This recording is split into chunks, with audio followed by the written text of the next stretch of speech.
ඔයාට මේ වැඩේ කරන්න ඕනේ ඔපාට මේ වගේ ග්ලාස් එකකුයි අගත මිටියයි. කවුද ඉන්නේ? ග්ලාස් එකේ අපිව ඩිසයින් කරලා තියෙන විදිහ අපි කරේ කොහොමද කියලා අහමු. කළු පාට කරාම තමයි ඩිසයින් එක හරියට මිටි පාරවල් දෙකයි දෙන්නේ මේකට. එන අදත් 3 wheeler එක වැටලා තියෙන්නේ. ඉන්නකෝ මං එන්නම් පහලට. අද අපේ පොඩි හාමුදුරුවෝ කෙනෙක් අපි දැන් මේ දවස්වල සංඝ සම්මුලකට ලැහැත්ති වෙන්නේ. හාමුදුරුවෝ කොයිතරම් නිර්මාණශීලීද, කොයිතරම් ක්‍රියේටිව්ද, කොයිතරම් දක්ෂද කියන එක බලා ගන්න හොඳම නිදර්ශනයක්. අපේ විශ්වවිද්‍යාලයක පොඩි හාමුදුරුවෝ කෙනෙක්ද මම දැන් අවුට් වෙලා මම වෙනුවෙන් පුංචි නිර්මාණයක් අරගෙන ආවිලා තියෙනවා. කලිනුත් නිර්මාණයක් අරගෙන ආවා. කලින් ගෙනාවු නිර්මාණේ 15, අද ගෙනාවු නිර්මාණේ 3 wheel එකේ. අපි යම් බලන්න මොකද්ද නිර්මාණේ කියලා.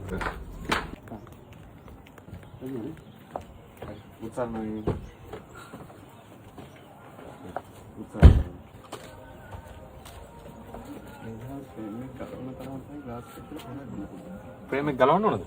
හරි ගලවලා ගමු. මේක තමයි පොඩි හාමුදුරුවෝ මේ සැරේ අරගෙන ආපු නිර්මාණය. අම්මත් එන්නෝ ගන්න. අම්මගෙන් අහමු මොකද්ද මේ කියලා හොයාගන්න පුළුවන්ද කියලා බලමු. මේක තමයි අපිට මේ අවුරුද්දේ 2026 නේ. 27 මොකක් ගෙනෙයිද දන්නේ නැහැ. පොඩි හාමුදුරුවෝ මාර නිර්මාණ කරන්නේ. ඒක තමයි නිර්මාණය. මේක එළිය ඉඳලා බැලුවට පේන්නේ නැහැ. අල්ලගන්න. කවුද ඉන්නේ මේ? කවුද ඉන්නේ? කවුද ඉන්නේ?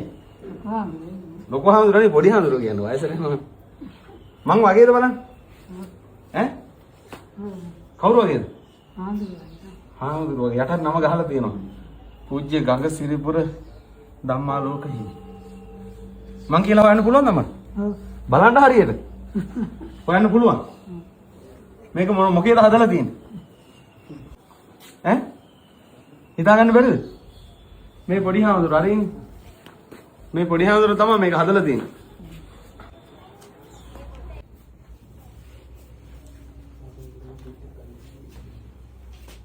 මේක කොහොමද ගලවන්න පුළුවන්? පුළුවන්. වීදුරුව අඩු කරලා. ඕම් අම්මා.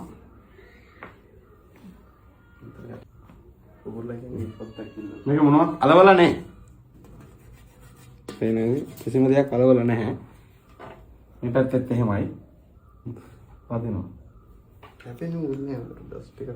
එතකොට මේ තමයි පොඩි හාමුදුරුවන්ගේ අලුත්ම නිර්මාණය. මේක බලන්න නම් කළු පාට පේපර් එකක් තියන්න ඕන. පොඩි හාමුදුරුවෝ පේපර් එක තියන්න බෑ.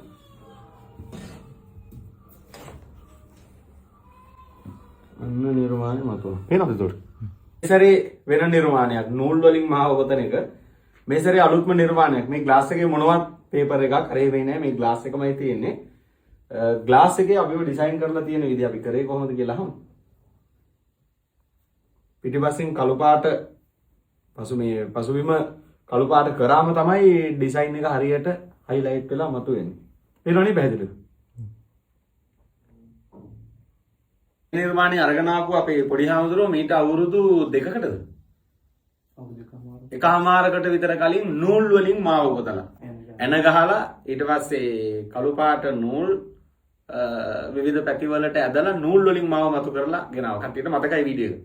අද පොඩි හාමුදුරුවෝ වෙනස්ම නිර්මාණයක්. මට හන්තානට මේක ගේන එක තමයි වඩා සුදුසු. ඉතින් අද ඔන්න හන්තානට පොඩි හාමුදුරුවෝ මේක අරගෙන ආවා. පොඩි හාමුදුරුවෝ මේක මොකද්ද මේ කරලා තියෙන නිර්මාණය? ග්ලාස් එක ඩැමේජ් කරලා තියෙන්නේ. ග්ලාස් එක ඩැමේජ් කරලා. ග්ලාස් එක ඩැමේජ් කරලා තියෙන්නේ මේ මිටියක් හදාගෙන මම හදාගත්ත මිටියක්. ඒ මිටියෙන් ඔයා වෙන මිටියක් ඇඩයක් මොකද පාවිච්චි කරන්නේ? ඇණයක් නේ මිටියක්. ඒ කියන්නේ මම හිතුවේ ඇණයකුත් පාවිච්චි කරනවද? වැරදි මං කිව්වා එන ඇණයකුත් නෑ පාවිච්චියක්. කෙලිම මේකට ඕනේ උලක් තියෙන ඇණයක්. සාමාන්‍ය යකඩ උලකුත් තියෙනවා. ඒ දෙකම නේ ඒක ස්පෙෂල් මිටියක් හදාගන්න ඉච්චරයි. ඔයාට මේ වැඩේ කරන්න ඕනේ දෙකයි. එක කළු පාට මේ වගේ ග්ලාස් එකකුයි හදාගත්ත මිටියයි. එතකොට ග්ලාස් එකක් ගෙනල්ලා දුන්නොත් ඕනම කෙනෙක්ව ග්ලාස් එකක ඩිසයින් කරන්න පුළුවන්. පැහැදිලිනේ? එතකොට කාරණාව එතකොට මේ පොඩි හාමුදුරුවෝ මීට කලින් ඉස්සල්ලාම ඒ වගේ පළවෙනි නිර්මාණයනේ මාව නූල් වලින් මේ තියෙන මේ වීඩියෝ එක ආරුගේ පළවෙනි එකක් කරා. එක ෆේල් එක ගෙනාවේ නෑ. ඒ කියන්නේ මිටිය අර මකන්න බෑනේ ආරුගේ මේකයි. ඔව් දුන්නු මකන්න බෑ. ඒ කියන්නේ මේ ඉස්සල්ලාම ටෙස්ට් කරපු පළවෙනි එක ෆේල් වුණා. ඔව් හාමුදුරුවෝ එක ෆේල් වුණා. ඊට පස්සේ හාමුදුරුවෝ දෙවෙනි එක නෙමෙයි. දෙවෙනි එක. මේක හරියටම හරි ගියා. ඒ කියන්නේ මේක හරි. හරියටම හරි ගියා. එතකොට ගියසරේ නූල් වලිනුත් ඉස්සලාම ඩිසයින් කරේ මාව. ඒකෙත් පළවෙනි එක ෆේල් වුණානේ. ඔව්. ගියසරේ නූල් වලින් මාව ඩිසයින් කරන්න ගියපු එකත් ෆේල් වෙලා ඒක පැටලිලා ආයෙ වැන ටික ඔක්කොම ගලවලා නූල් ටික ඔක්කොම ආයෙ උතලා ආපහු පටන් ගන්න දෙවෙනි පාර තමයි ඒක සාර්ථක වුණේ. එතකොට මේ සැරේ තමන්ම හදාගත්ත මිටියකින් ඍජුකෝණාශ්‍රාකාර හැඩයට තියෙන කළු පාට ග්ලාස් එකක් ඩැමේජ් කරලා මාව මතු කරගෙන තියෙනවා. එතකොට පොඩි හාමුදුරුවෝ මේ නිර්මාණ දෙකම හන්තානට අරගෙන ආවා. ඉතින් මාව ඩිසයින් කරලා ගෙනාවා. ඒකට ගොඩක් පිං. එතකොට මේකට පොඩි හාමුදුරුවෝ කොච්චර දවසක් ගියාද? ඒකට හරු සති දෙකක් තුනක් වගේ ගියා මේ. ගියා කියනවා මේ කාලේ අරගෙන හිත පුරුදු වෙන්න කරපු නිසානේ. දැන් සාමාන්‍යයෙන් කොච්චර වෙලාවක් යනවද? මේ වගේ ලොකු එකක් කරන්න හරු සතියකින් වගේ. සතියක විතර කාලයක්? සතියක්ම යන්නේ නැහැ. සාමාන්‍යයෙන් වැඩත් එදිනෙදා වැඩත් එක්ක සතියින් වෙන කරලා දෙන්නේ. පන්සලේ වැඩයි ආගමික වත් පිළිවෙත් අධ්‍යාපන කටයුතු ඔක්කොම අතරනේ මේක කරන්නේ. එතකොට එදිනෙදා වැඩත් එක්ක සාමාන්‍යයෙන් සතියක විතර කාලයක් සාමාන්‍යයෙන් යනවා. එතකොට පොඩි හාමුදුරුවෝ මම හිතන්නේ බැරි දෙයක් නෑ. මොනවද ඔයාලට දන්න පුළුවන් නිර්මාණ? නූල් වලින් ඩිසයින් ගන්න පුළුවන්. එතකොට මේ වීඩියෝ එකේ ඔයාලා මේ දකින වීඩියෝ එකේ නූල් වලින් මාව නිර්මාණය කරලා තියෙන්නේ මේ පොඩි හාමුදුරුවෝම තමයි. ඒතකොට නූල් වලින් පුද්ගලයින්ව හෝ වස්තු මතු කරන්න පුළුවන්. ඊට පස්සේ දැන් ග්ලාස් ඩැමේජ් කරන වැඩෙත් පටන් ගත්තා. ආයෙ මොනවද පුළුවන්? පෙන්සිල් ආර්ට් පුළුවන්.